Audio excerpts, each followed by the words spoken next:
আপনারা বলেন তো, যারা ওয়াদা দিয়ে ওয়াদার খেলাফ করে তাদেরকে কি বলে?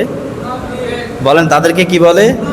আজকে যারা ওয়াদা করেছেন আল্লাহর সাথে, আল্লাহর কাছে বলছেন আল্লাহ দুনিয়ায় ফাটাইছ, তোমার কথার বাইরে এক কদমও চলবো না, তোমার ওয়াদার বাইরে আমি এক কদমও চলবো না, অথচ আপনার পরিবার আল্লাহর কথা চলে না, আপনার সমাজ আল্লাহর কথা চলে না, আপনার অর্থনীতি আল্লাহর কথা চলে না, আপনার ব্যাংক নীতি আল্লাহর কথা চলে না, আপনার স্ত্রী আল্লাহর কথা চলে না, আপনি নিজেও আল্লাহর কথা চলেন না, আপনার ছেলে আল্লাহর কথা চলে না, তাহলে আপনি আল্লাহর সাথে ওয়াদা করলেন, আল্লাহর সাথে মুনাফিকি করলেন, ঠিক কিনা?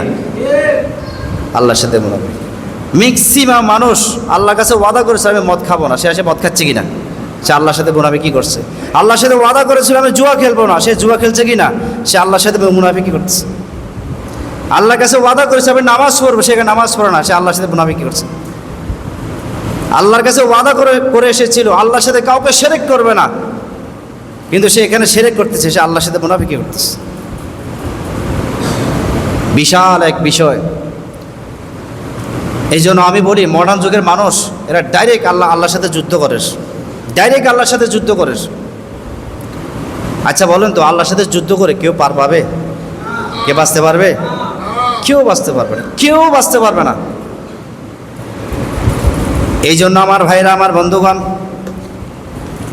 আমাদের প্রত্যেককে আল্লাহর কাছে হাজিরা দিতে হবে। যে ওয়াদা করে আল্লাহর কাছে ওয়াদা করে দুনিয়াতে আসছে, সেই ওয়াদার উপর আমাদের থাকার দরকার আছে নি? আমাদের মা, আমাদের বাবা, আমাদের ভাই, আমাদের ব্রাদার, আমাদের আত্মীয় স্বজন সবাই আল্লাহর সাথে ওয়াদা করে দুনিয়াতে এসেছি। সমস্ত খ্রিস্টান, ইহুদি, সমস্ত মানুষ আল্লাহর সাথে ওয়াদা করেই তো দুনিয়াতে আসছে। আল্লাহ এমনি ছাড়িয়ে দেয় নাই। আল্লাহ বলছে তোর থেকে আমি ওয়াদা নিচ্ছি, ওয়াদা নেওয়ার পর তোকে আমি ছাড়তেছি, দেখি কি করতে পারছি।